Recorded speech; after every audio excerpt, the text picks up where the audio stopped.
कौटिल्य को चाणक्य या विष्णुगुप्त के नाम से भी जाना जाता है। ये प्राइम मिनिस्टर थे चंद्रगुप्त मौर्य के टाइम पे। इनकी हेल्प से चंद्रगुप्त मौर्य ने धनानंद को हरा करके मौर्य साम्राज्य की नींव रखी थी। ये अपनी एक बुक के लिए भी बहुत फेमस है, जिस बुक का नाम है अर्थशास्त्र।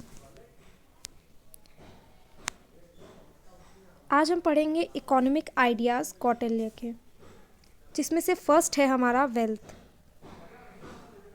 इनके अकॉर्डिंग वेल्थ वो है जो भी पैसा हम एक्वायर करते हैं,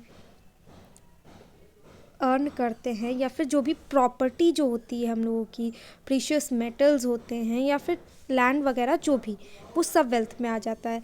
अगर इन शॉर्ट कहें तो जो भी हमारी धन संपत्ति होती है वो सब आ जाती है वेल्थ में। सेकंड है वार्ता।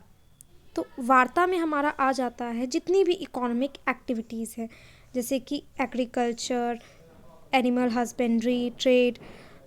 एग्रीकल्चर उस टाइम पे सबसे इम्पॉर्टेंट था, क्योंकि एग्रीकल्चर को ही मेन सोर्स माना जाता था जिससे हर काम हो सकता था।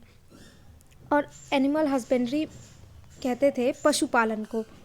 और ट्रेड में हर वो चीज़ आ जाती थी जो भी हम एक स्टेट से दूसरे स्टेट में भेजते थे या फिर वहाँ से जो लेते थे।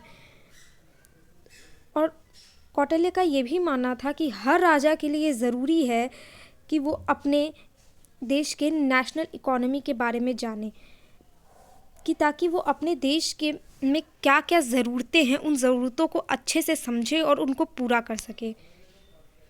उसके बाद आता है वेलफेयर ऑफ स्टेट।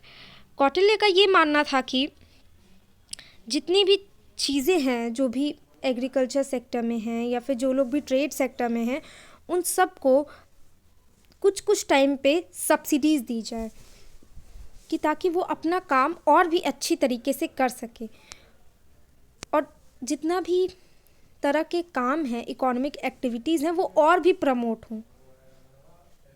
फिर उसके बाद आता है पब्लिक फाइनेंस। पब्लिक फाइनेंस में हमारा आ जाता है टैक्स।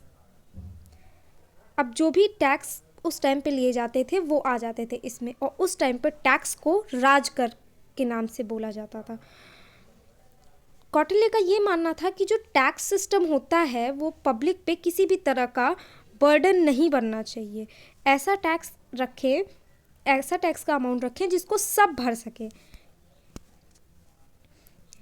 और उन्होंने टैक्स को 3 तरह में डिवाइड किया है।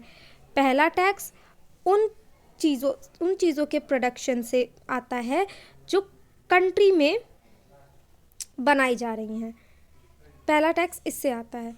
और सेकंड टैक्स वो आता है जो कैपिटल में जो प्रोड्यूस हो रही है उससे। तो कैपिटल उस टाइम पे अगर देखा जाए तो वहाँ पे मगध थी, तो हम लोग के जो इसमें जो कैपिटल में जो प्रोड्यूस होता है, मतलब एक स्मॉल जगह पे जो प्रोड्यूस होता है, उससे आने वाला टैक्स, और कंट्री जो पूरा का पूरा उन लोग का साम्राज्य था, एम्पायर था, उसमें जो हो रहा है उससे आने वाला टैक्स, ये फर्स्ट कैटेगरी में।